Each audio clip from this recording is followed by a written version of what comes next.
The Amazon isn't just a forest.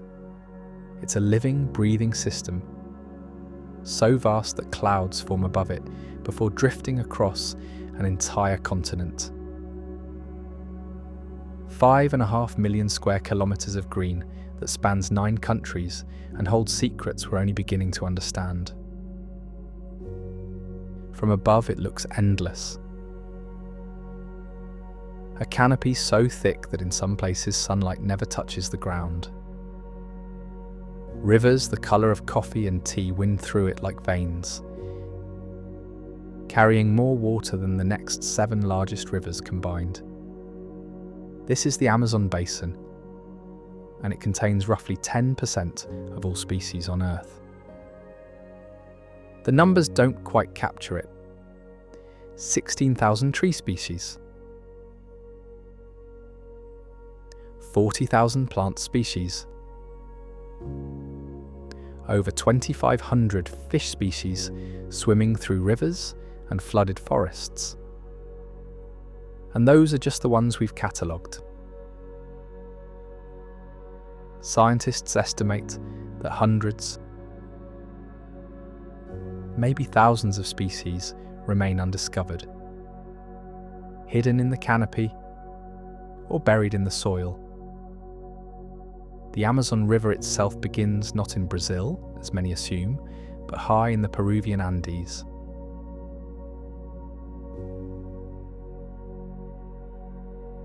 Snowmelt from peaks that scrape the sky starts as trickles, merging into streams, then rivers, descending nearly 7,000 kilometers before emptying into the Atlantic.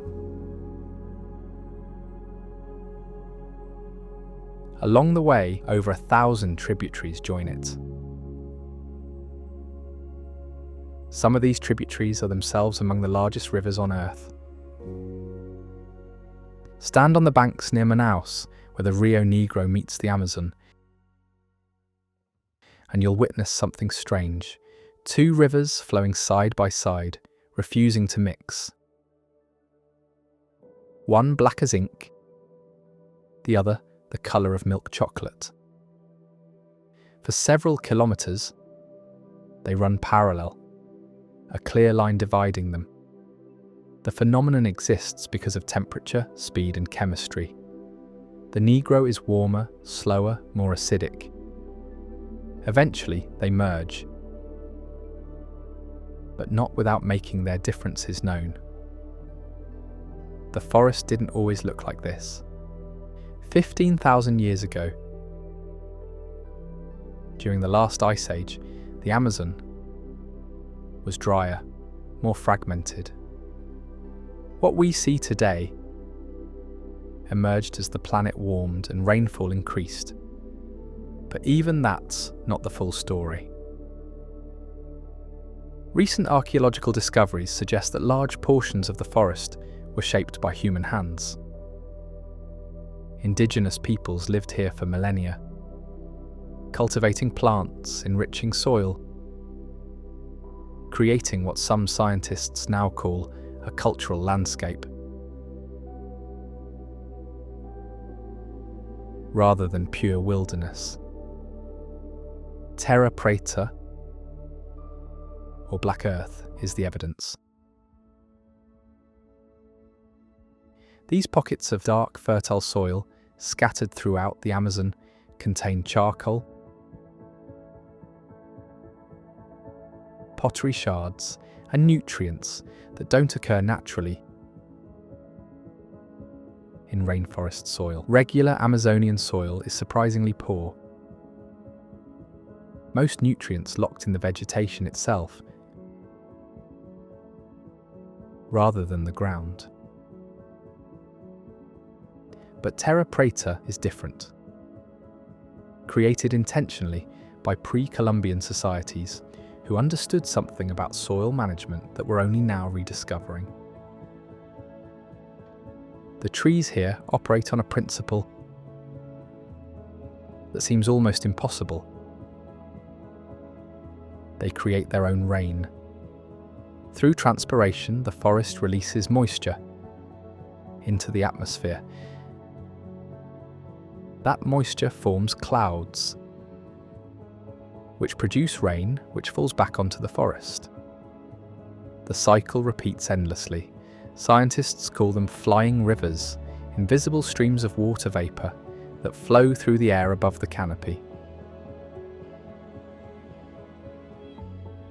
carrying moisture west to east, eventually reaching the Andes, where they rise, cool, and fall as the snow that feeds the Amazon River. It's a closed loop, a system that sustains itself. But the forest does more than water itself. It exhales oxygen, roughly 6% of the world's supply. Though recent research suggests that number might be lower than previously thought. What's certain is the carbon. The Amazon stores between 80 and 120 billion tons of it, locked in trunks, branches, roots and soil. Release that carbon and the planet's climate shifts in ways that cascade far beyond South America. Walking through the Amazon feels like entering a cathedral built by time itself. The canopy towers overhead, sometimes 50 meters up, sometimes more. Light filters through in shafts, illuminating patches of ground that shift as the sun moves. The air is thick, humid, carrying the smell of decay and growth happening simultaneously. Fungi sprout from fallen logs. Vines wrap around trunks, climbing toward light. Orchids bloom in the branches above, never touching the ground. The sounds are constant but never quite the same. Howler monkeys announce dawn with calls that carry for kilometers. Parrots shriek overhead. Flashes of red and blue against green. Insects hum, click, buzz in frequencies that blend into a wall of noise that somehow feels like silence. At night, frogs begin their chorus, each species adding its own note until the forest sounds like an orchestra, tuning up. The diversity here isn't random. It's the result of millions of years of evolution in a place where competition for resources is fierce and creativity wins. Trees develop chemical defenses so bitter that only specialized insects can eat their leaves.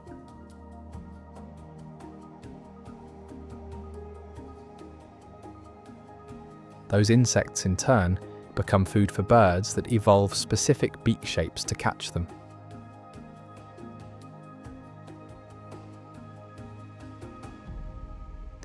Everything connects. Pull one thread and the whole tapestry shifts. The jaguar moves through this world like a shadow with teeth. The largest cat in the Americas. It hunts everything from capybaras to caimans, sometimes dragging prey twice its weight into trees.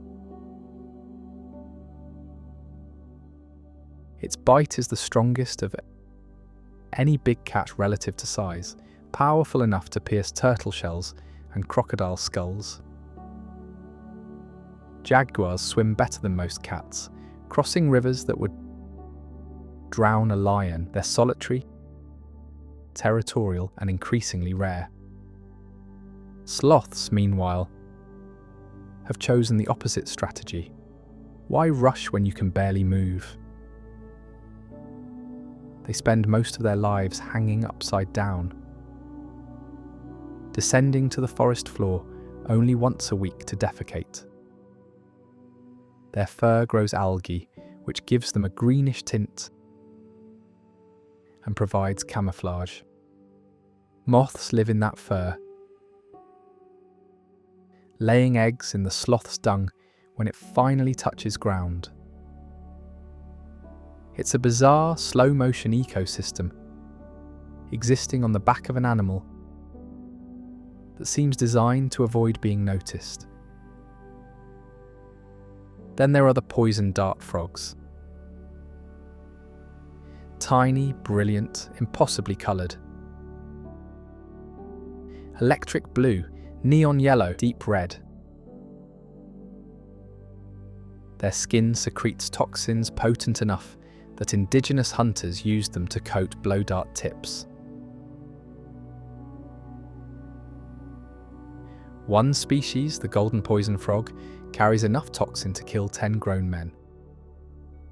Yet in captivity, raised on a different diet, they lose their toxicity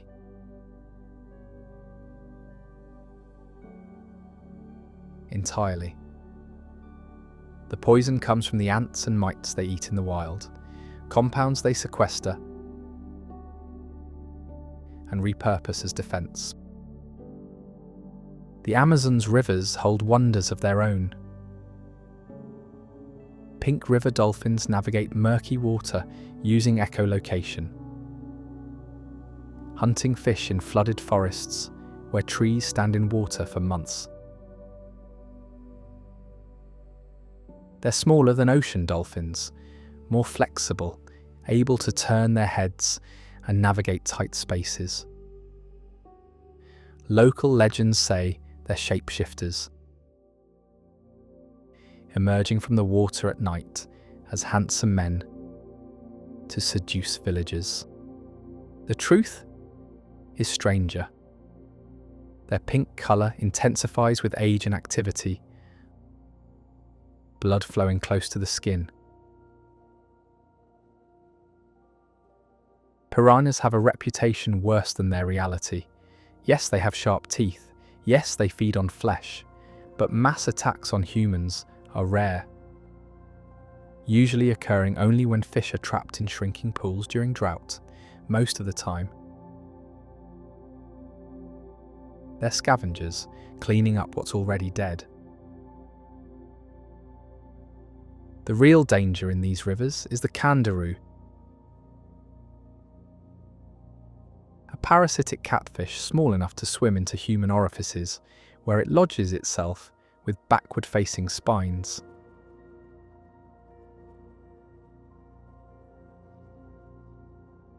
Documented cases are few, but the fear is universal. And then there's the arapaima, one of the largest freshwater fish on Earth, growing up to 3 meters long and weighing over 200 kilograms. It's an air breather, surfacing every 10 to 20 minutes with a distinctive coughing sound. Indigenous peoples have fished for arapaima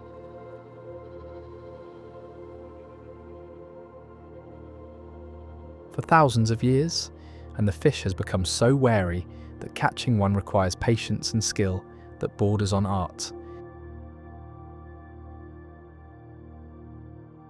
But perhaps nothing captures the Amazon's strangeness better than the forest that floods. Every year, as snow melt and rains swell the rivers, water levels rise. Not by inches, but by meters.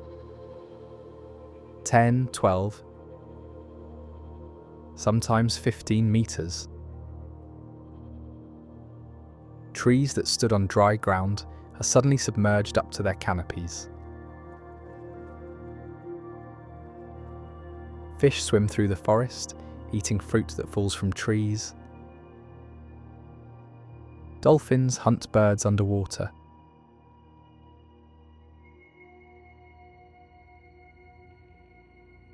Caimans nest in hollow logs. The boundary between land and water dissolves completely. This is the várzea, the flooded forest, and it transforms the Amazon into something closer to a three-dimensional ocean than a traditional woodland. Boats navigate between tree trunks. Fishermen cast nets where months earlier people walked. The forest adapts. Many trees have developed seeds that float, spreading through the temporary waterways. Others time their fruiting to coincide with floods, using fish as dispersal agents. A fish eats a fruit, swims several kilometers, and deposits the seed in its waste. The tree colonizes new territory without ever leaving the ground. The indigenous peoples of the Amazon have lived within this system for millennia. Not merely surviving, but thriving, developing agricultural techniques that work with the forest rather than against it. Terra preta, Amazonian dark earth, is one example. It's a type of soil found in patches throughout the basin.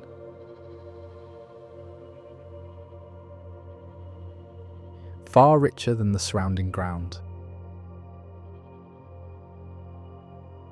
For decades, scientists thought it was natural. Then they realized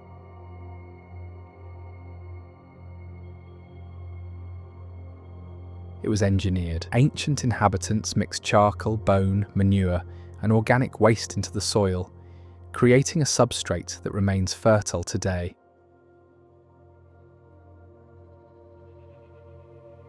Centuries after it was last tended.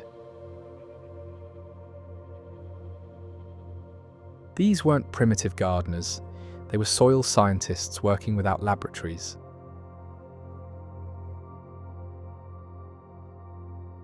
The Kayapo people practice a form of agriculture that looks like wilderness to outsiders.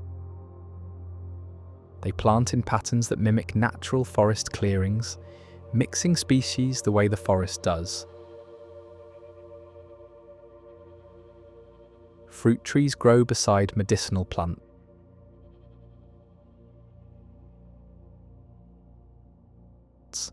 Crops that attract game animals sit near hunting paths. The result feeds the community while maintaining forest structure. No neat rows, no monoculture. Just controlled diversity that an untrained eye might mistake for untouched jungle.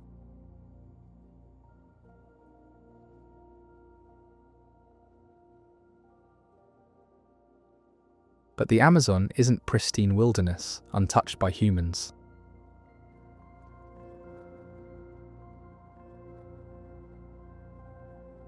It never was. Recent archaeological discoveries using LiDAR technology have revealed earthworks, roads, and settlements hidden beneath the canopy.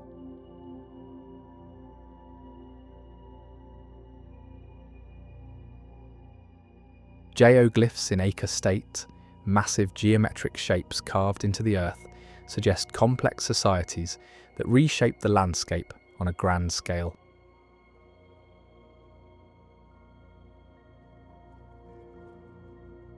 Population estimates before European contact now reach into the millions.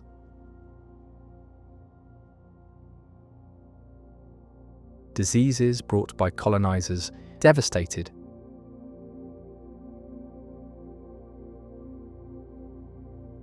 these societies so completely that the forest reclaimed their cities within generations.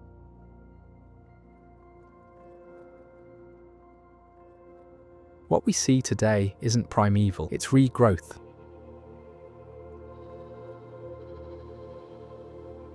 The Amazon's future is written in fire and chainsaw. deforestation rates fluctuate with politics and economics.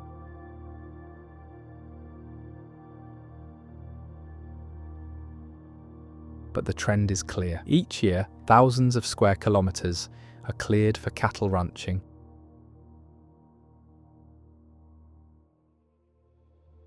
Soy production, logging. The forest doesn't vanish all at once.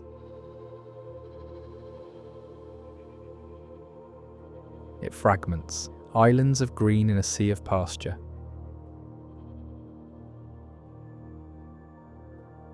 These fragments lose species rapidly. Animals that need large territories disappear first. Jaguars, harpy eagles, then come edge effects. Wind penetrates deeper. Humidity drops, fire risk increases.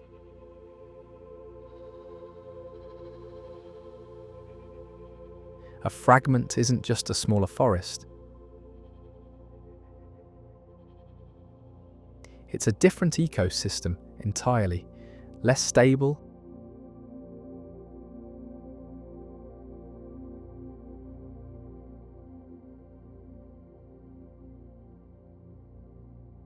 less diverse, spiraling toward collapse.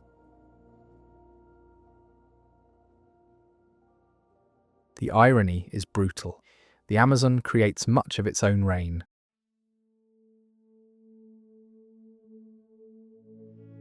Trees pull water from the soil and release it through their leaves. That moisture forms clouds. Those clouds produce rain. The rain falls back on the forest. It's a closed loop.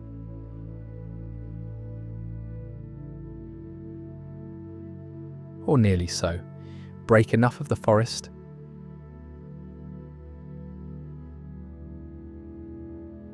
and the loop breaks too. Rainfall declines, dry seasons lengthen. Trees die, more forest disappears. Scientists call this a tipping point, the moment when the system can no longer sustain itself and flips to a new stable state. A drier one, possibly savanna. The exact threshold is unknown. Some studies suggest 20 to 25% deforestation. Current loss sits around 17%. We're close. And then there's climate change, adding pressure from outside. Rising temperatures stress trees already living near their thermal limits. Droughts become more frequent and severe. In 2005,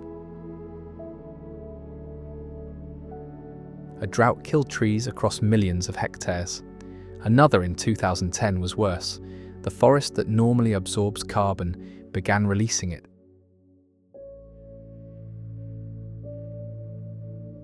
As trees died and decomposed. A carbon sink became a carbon source. The feedback loops spiral in both directions. Yet the Amazon remains resilient in ways that surprise.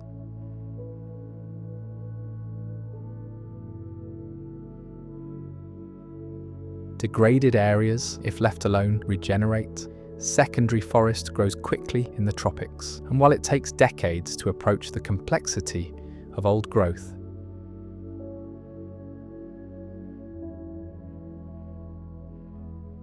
it still provides habitat, stores carbon, produces rain.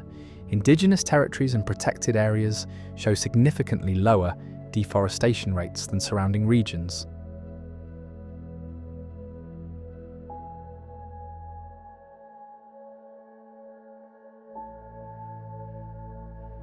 Proving that conservation works when backed by enforcement and respect for land rights.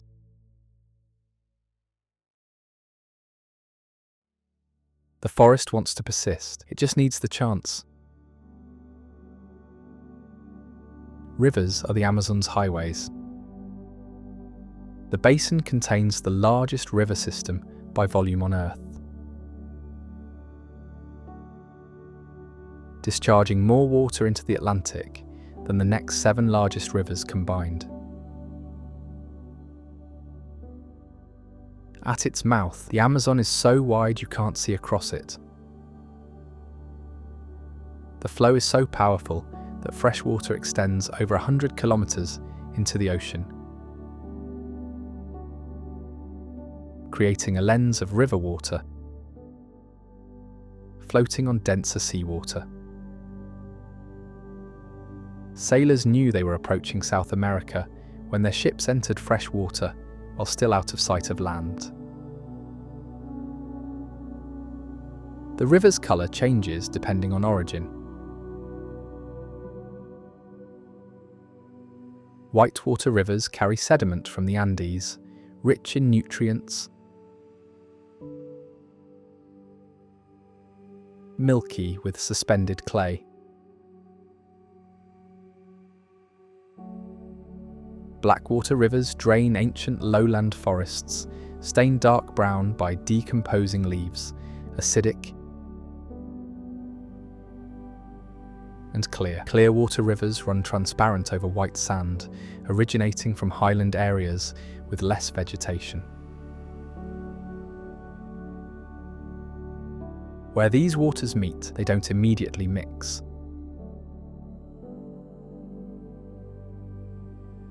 The boundaries remain visible for kilometers, ribbons of different colors flowing side by side. The meeting of waters near Manaus, where the dark Rio Negro joins the sandy Amazon, is the most famous example. Tour boats idle on the line where black meets brown.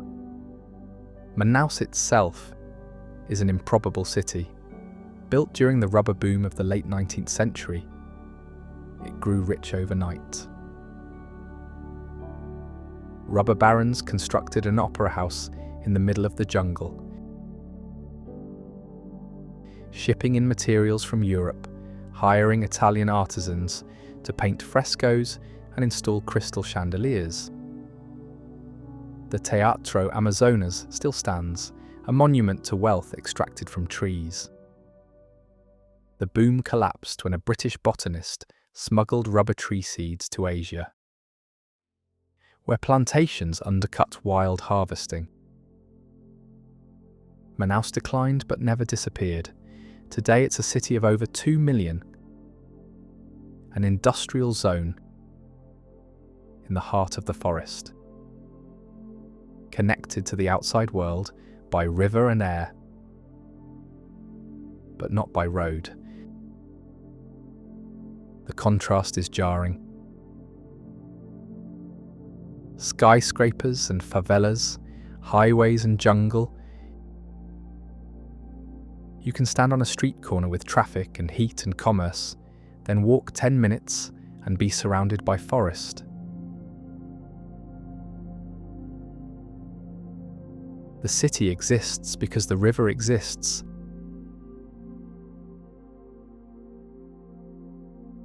Everything arrives by boat: fuel, food, manufactured goods.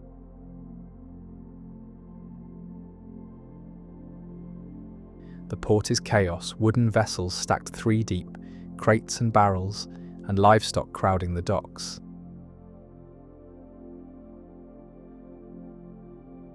It smells of diesel and fish and humanity pressed close.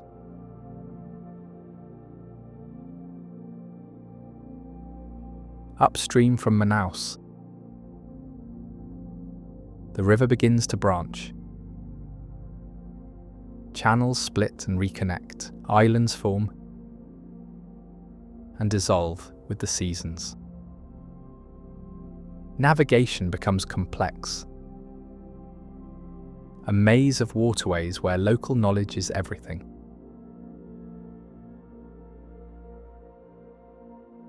This is where the Amazon stops being a single river and becomes a liquid network, water spreading across the landscape in 1,000 directions.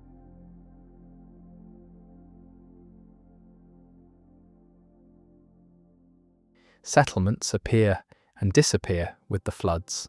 Houses on stilts, floating docks, communities that move with the water. The people here live amphibiously. Children learn to swim before they walk. Canoes are transport, workspace, playground. Fish is protein. Manioc is carbohydrate. The forest provides medicine, materials, food. It's a life shaped entirely by water and trees, operating on rhythms most of the world has forgotten. Subsistence, not poverty. Adaptation, not deprivation. Though the outside world is encroaching, outboard motors replace paddles. Solar panels charge phones. Even here, the 21st century leaks in. The forest itself operates on a different timescale. A single tree can live 500 years. When it falls, it creates a gap in the canopy, a wound that floods with light. What happens next is a race. Pioneer species sprout fast, thin-trunked and light-hungry, claiming space before the gap closes. Beneath them, slower species wait. Hardwoods that will eventually dominate, but need decades to mature. The forest is always rebuilding itself, patching holes, competing for sunlight in 3 dimensions. From the ground, you see trunks disappearing into green darkness. From above, the canopy looks solid, an endless carpet of leaves, but inside it's layered, the emergent layer where the tallest trees poke through. The canopy proper, a dense mat of branches where most life concentrates. The understory, dim and humid, home to smaller trees waiting for their chance. And the forest floor, surprisingly open, carpeted with leaf litter that decomposes in weeks rather than years. Fungi are everywhere. Mushrooms erupt from fallen logs. Mycorrhizal networks connect tree roots underground, trading nutrients and chemical signals. The forest communicates through chemistry, warning of insect attacks, sharing resources between mother trees and offspring. It's not a collection of individuals, but a living system, interconnected and interdependent.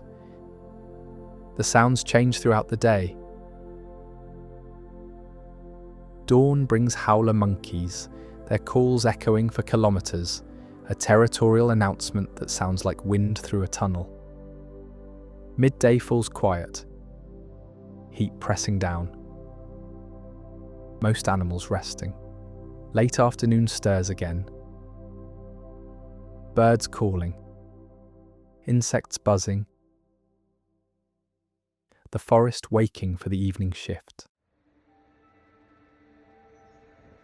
Night is loudest of all. Frogs chorus from every puddle and stream. Insects produce a constant hum that rises and falls in waves. Nocturnal mammals rustle through the understory. Bats swoop through clearings, echolocating prey too small to see. The darkness is absolute under the canopy, but life continues, operating by scent and sound and touch.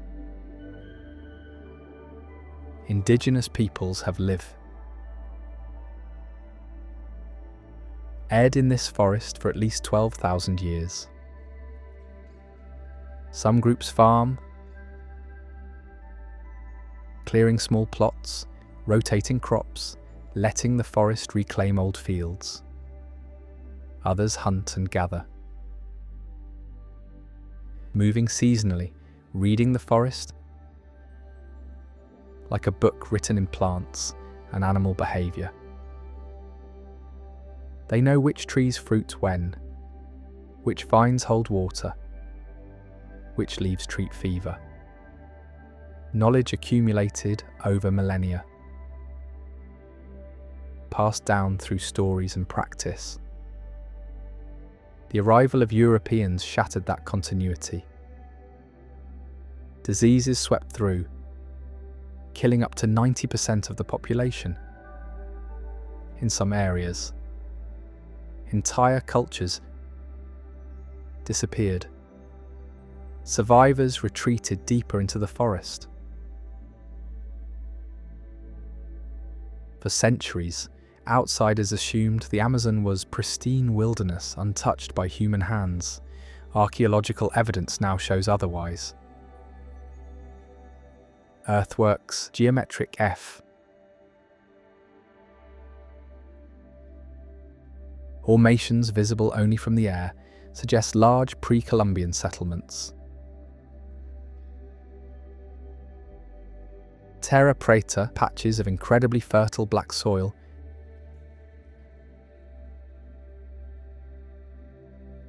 were created intentionally by adding charcoal and organic waste.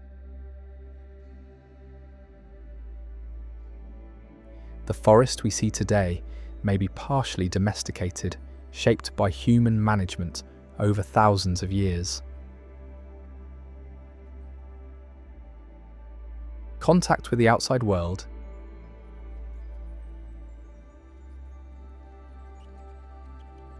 has been catastrophic more often than not.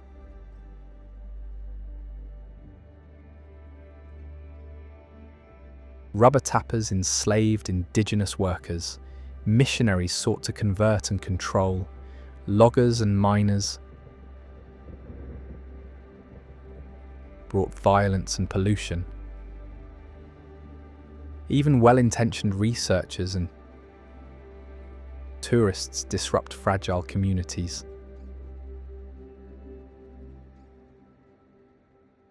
Some groups remain uncontacted by choice, having learned that outsiders bring death. Their territories are protected on paper, but encroachment continues. Illegal logging, gold mining, land grabbing, the sure never stops. The economic forces arrayed against the forest are enormous. Beef production drives most deforestation. Cattle ranching is extensive, requiring vast areas of cleared land. Soy plantations expand behind the ranches, feeding livestock worldwide. Logging targets valuable hardwoods like mahogany and IPE. Roads push deeper into untouched areas, opening access for settlers. Each new road triggers a wave of clearing,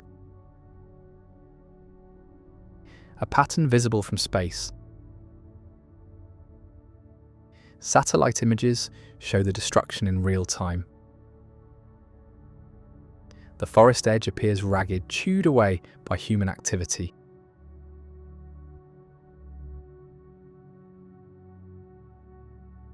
Some years are worse than others, depending on politics and commodity prices. When enforcement weakens or markets boom, the chainsaws multiply. The smoke from burning forests sometimes turns day to night in nearby cities. The Amazon produces 20% of Earth's oxygen, though that figure is often misunderstood. Old-growth forests are carbon neutral. Their photosynthesis balanced by respiration and decay. The oxygen we breathe comes mostly from ocean phytoplankton. But the Amazon stores enormous amounts of carbon in its biomass and soil.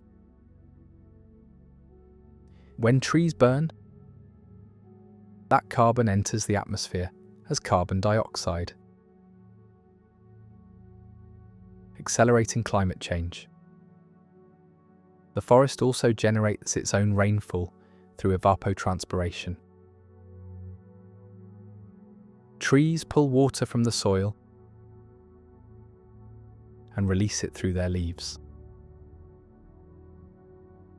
This moisture forms clouds that rain back down, creating a self-sustaining cycle. Deforestation breaks the cycle. Rainfall decreases.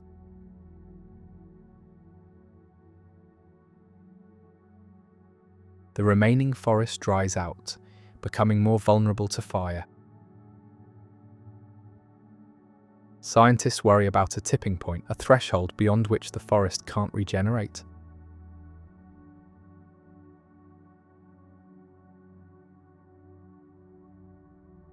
Some models suggest 20 to 25% deforestation could trigger irreversible collapse, transforming rainforest into savanna.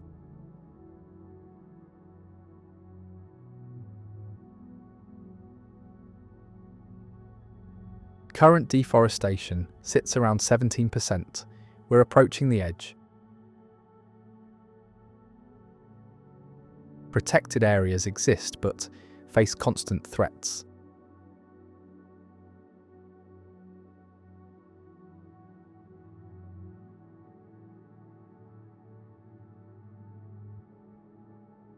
National parks and indigenous reserves cover large portions of the basin.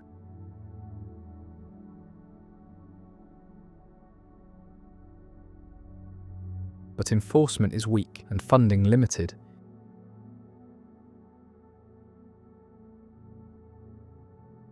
Rangers are outnumbered and outgunned by illegal operators. Political will fluctuates.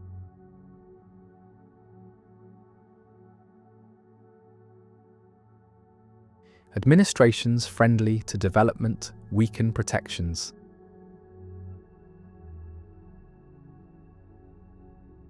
Those favouring conservation face fierce opposition.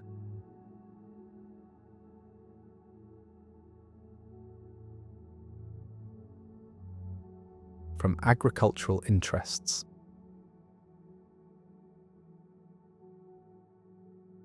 The battle plays out in courtrooms and congresses and on the ground.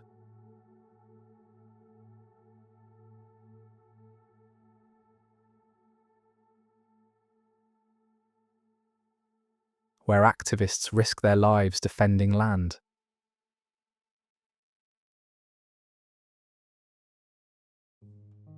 Yet solutions exist.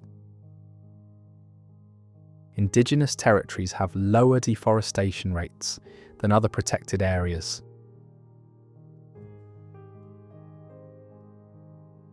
Communities that depend on the forest have every incentive to preserve it. Supporting Indigenous land rights is one of the most effective conservation strategies available. Sustainable forestry and agroforestry can generate income without destroying ecosystems. Ecotourism provides alternative livelihoods. But these approaches require long-term thinking and political courage. Commodities in short supply. The scale of the Amazon defies easy solutions. It spans 9 countries, each with different laws and priorities. Coordination is difficult. What happens in Brazil? affects Peru. Deforestation in Bolivia impacts weather in Colombia.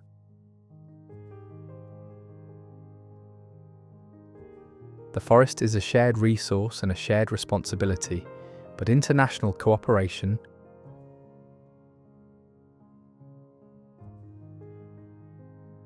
remains inadequate. Meanwhile, the clock runs.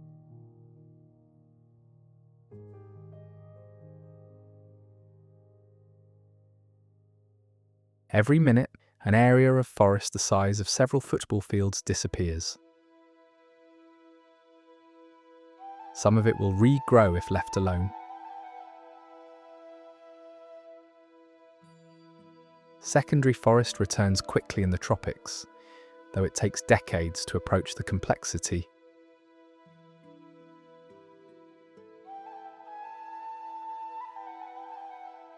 of old growth. But much of the cleared land is held permanently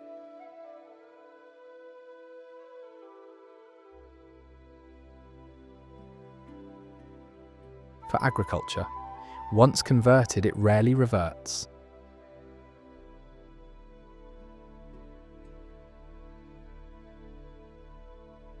The loss is cumulative and accelerating. Flying over the Amazon today, you see a landscape in transition.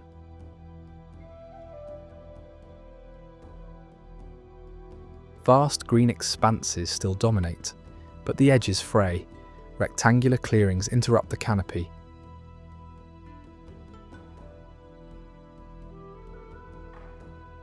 Roads slice straight lines through curves. Rivers run brown with eroded soil.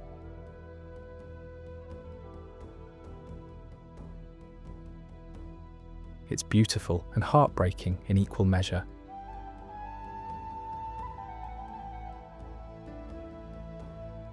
A glimpse of both what remains and what's vanishing. On the ground, the forest still feels infinite. You can walk for days without seeing another person. The sounds and smells overwhelm. The sheer density of life is staggering. Insects swarm. Birds call from every direction. Plants compete for every photon of light. It's a world operating at maximum biological intensity, proof that life, given the right conditions, will fill every available niche. This is what's at stake. Not just trees and animals, but entire systems we barely understand. Medicines we haven't discovered. Species we haven't named. Processes that regulate climate and water and air. The Amazon is infrastructure, not decoration. It's functional, not merely scenic. Losing it would reshape the planet in ways we can predict and ways we can't. The river continues east, gathering strength. The Amazon River widens as it approaches the Atlantic. Its mouth so vast that early explorers mistook it for a sea. Here, the world's largest river meets the ocean in a collision of fresh and salt water that creates one of the planet's strangest phenomena. The Pororoca, a tidal bore that surges upstream twice a year.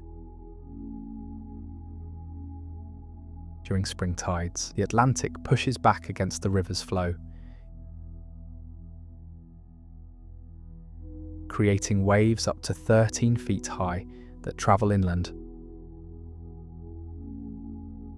For hundreds of miles, the sound arrives first, a low roar building in intensity. Then the water comes, a wall moving against the current, swallowing everything in its path. Surfers chase it, riding a single wave for miles, But the poorer roca is dangerous, unpredictable, carrying debris and wildlife swept up in its surge. At the river's mouth, the Amazon deposits over 1 billion tons of sediment into the ocean each year. This massive outflow creates a freshwater plume that extends more than 200 miles into the Atlantic. Sailors can drink from the ocean here, the river's influence overpowering the salt.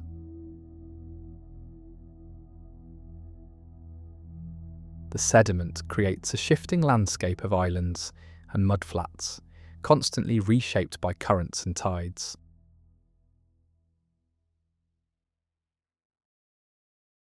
Marajo Island sits in the river's mouth.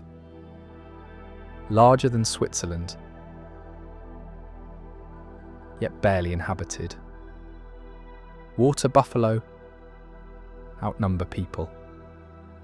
During the wet season, much of the island floods, transforming it into an inland sea dotted with trees. Communities build houses on stilts and move by boat. When the water recedes, vast grasslands emerge, grazed by herds that seem to stretch to the horizon.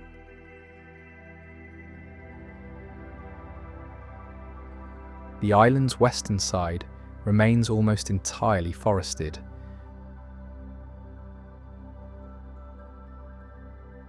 One of the last large, unbroken stretches of floodplain forest in the Amazon. Here, the forest floods annually to depths of 20 feet or more. Trees have adapted their root systems, able to survive months underwater. Fish swim through the canopy, feeding on fruits and seeds. It's an aquatic forest, a hybrid ecosystem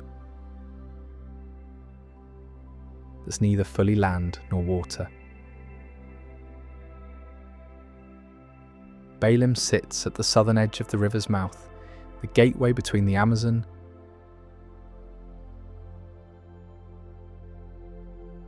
and the Atlantic. Founded in 1616, it became the first European settlement in the basin. Built to guard against foreign incursions and control access to the interior.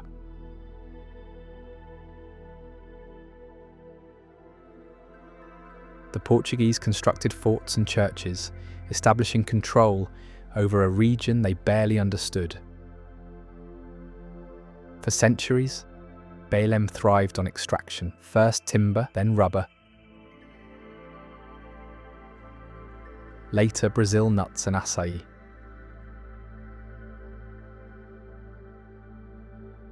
The city's grand buildings and markets reflect wealth drawn from the forest. The Vero Peso market, operating since 1625, remains one of South America's largest open-air markets. Here, everything the forest produces passes through.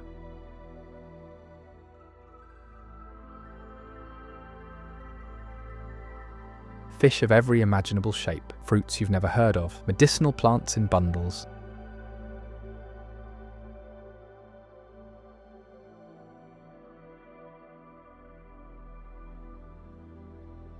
Vendors call out prices in a rhythm unchanged for generations.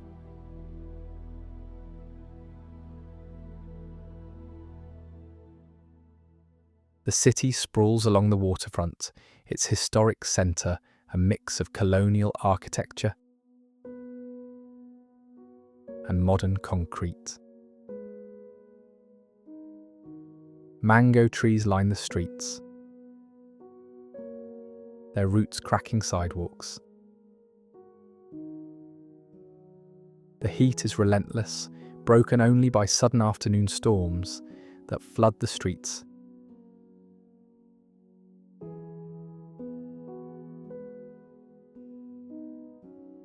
in minutes. Life moves slowly here, dictated by temperature and humidity that never ease. Beyond Belém, the forest fragments into smaller patches, interrupted by farms and towns. The eastern Amazon has been settled longer and more intensively.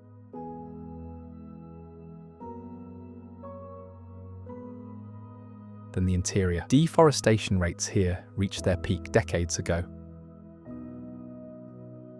What remains are islands of forest in a sea of pasture. Some are protected,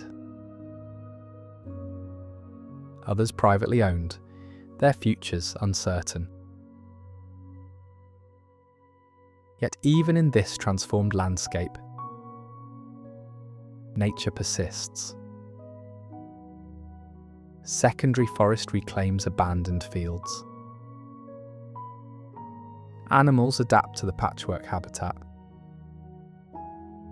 Birds nest in isolated trees. Monkeys travel between fragments, using fence lines and hedgerows as corridors. It's not wilderness, but it's not empty either. Life finds a way, even in diminished circumstances. The Atlantic forest, a separate ecosystem that once covered Brazil's entire coast, has suffered even more. Less than 12% remains. Most was cleared centuries ago for sugar plantations and coffee.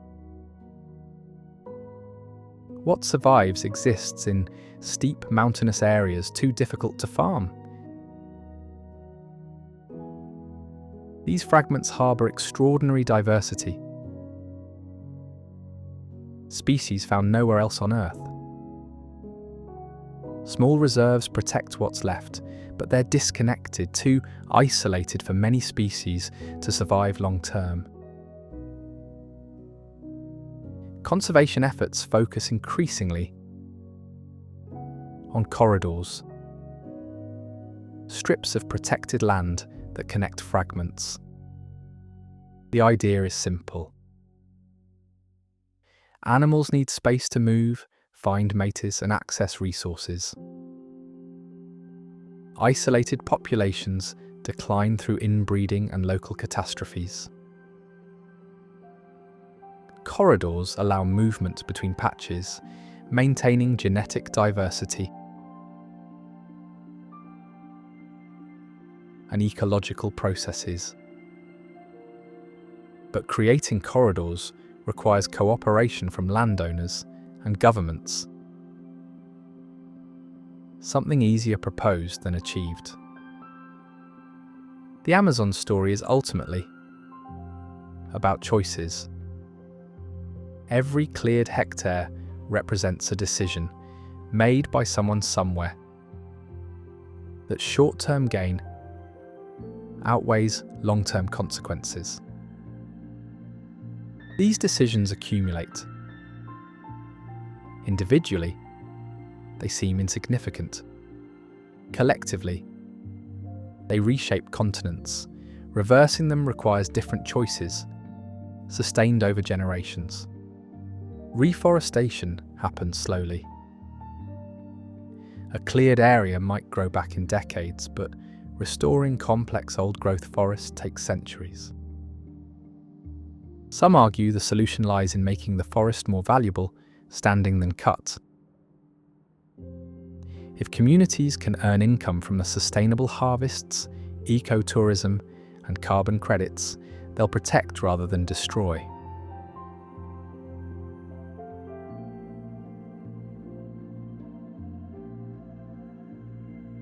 This logic underpins many conservation programs: pay people to preserve forest, create economic incentives aligned with ecological goals.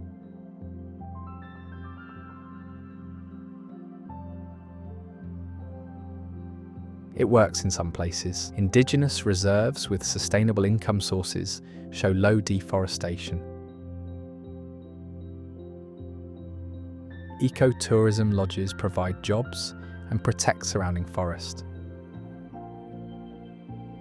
But markets are fickle. Carbon prices fluctuate.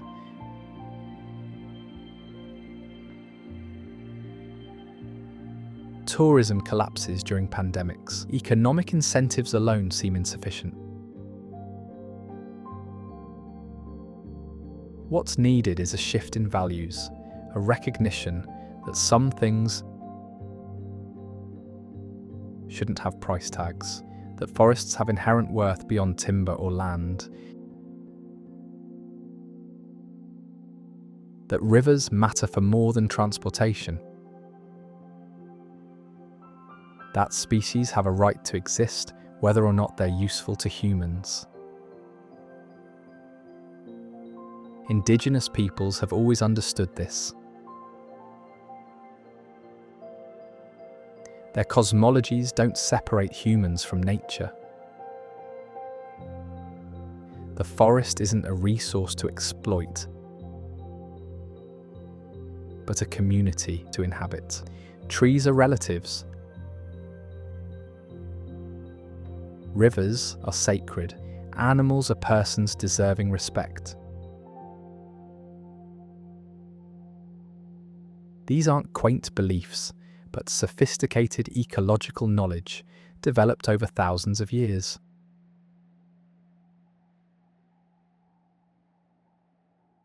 Western science is slowly reaching similar conclusions, recognizing that ecosystems have intrinsic value and that human well-being depends on planetary health. The Amazon has always been more than a place. It's an idea, a symbol of wild nature, of possibilities not yet exhausted. It represents what remains when everything else has been tamed and catalogued.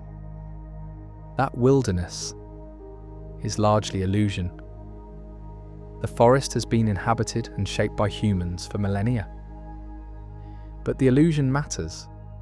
It reminds us that the world is bigger than our cities and farms, that forces beyond our control still exist, that mystery persists. Standing at the river's mouth, watching brown water merge with blue ocean, it's easy to feel overwhelmed. The scale defies comprehension. How much water flows past in a day? How many organisms live in a single tree? How many species remain undiscovered? The numbers become abstractions. What registers is the feeling? A sense of standing at the edge of something vast and ancient and indifferent to human concerns. The sun sets over the water, turning everything gold and red. Birds wheel overhead, heading to roosts. The air cools slightly, bringing relief from the day's heat. Somewhere upstream, rain is falling. Somewhere else, a tree is being cut. The river flows regardless, carrying the forest to the sea. As it has for millions of years, as it will continue long after our decisions and debates fade to irrelevance. What we choose now determines only whether we're part of that future or merely fossils in its sediment. The Amazon doesn't ask for our permission to exist. It simply does. Breathing and pulsing and creating weather systems that water continents.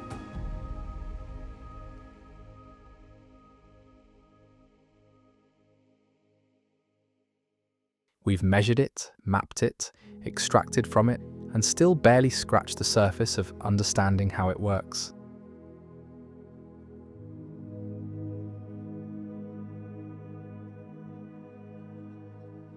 Every research expedition returns with discoveries that overturn previous assumptions.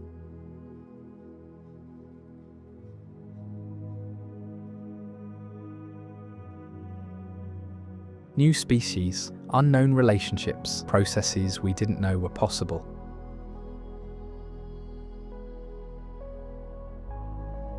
What happens next isn't predetermined.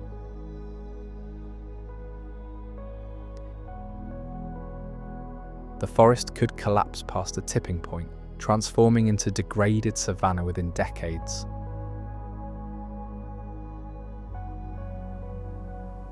Or it could persist, regenerating cleared areas, adapting to a changing climate.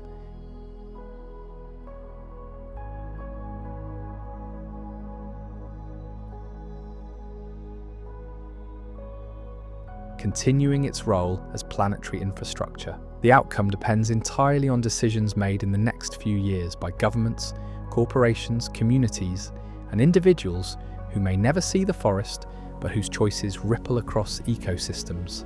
The indigenous peoples who've lived here longest offer a different model.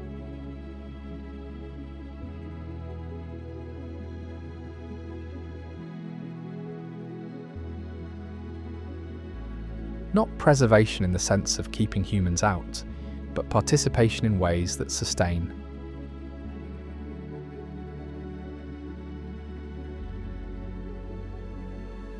Rather than deplete. Their territories show the lowest deforestation rates, not because they're uninhabited,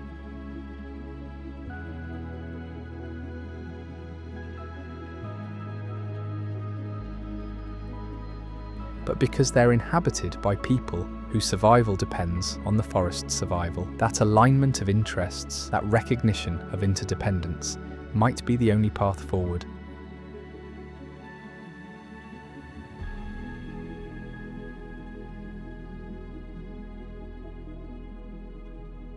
That actually works. Science provides the data, economics offers incentives, politics determines policy, but ultimately,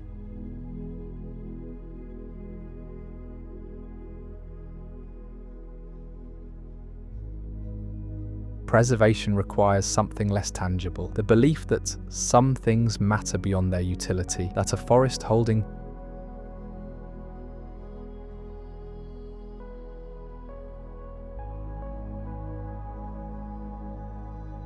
(10% of Earth's species) has value whether or not we ever find a cure for cancer in its plants.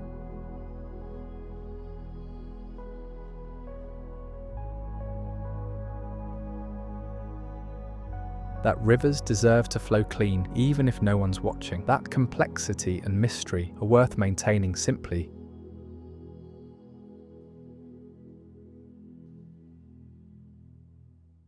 because they exist. The Amazon will outlast our attention spans. Long after this documentary is forgotten, the river will still flow, carrying sediment to the Atlantic, feeding the ocean,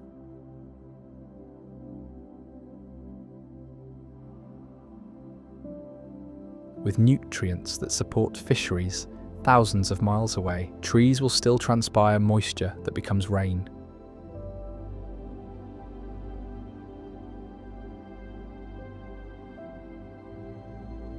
Jaguars will still hunt capybaras in flooded forests.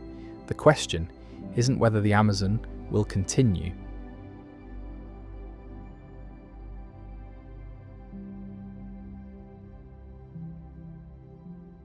but what form that continuation takes, a diminished fragment of its former self, or an intact system still capable of regulating climate and harbouring life we haven't yet imagined.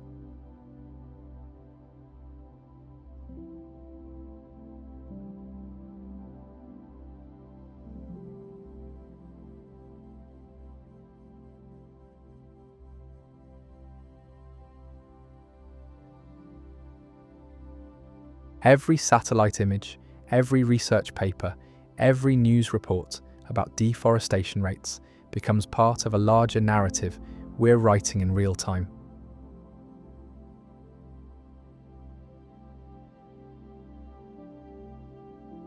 The ending isn't fixed. We're choosing it now through action and inaction.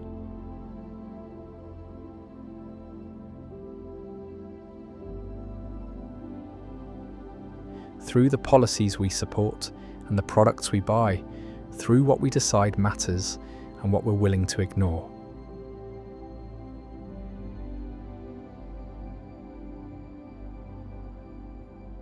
The Amazon doesn't need us to survive. But we might need it in ways we're only beginning to comprehend. As the climate shifts and ecosystems unravel, and we realise too late that everything really was connected after all.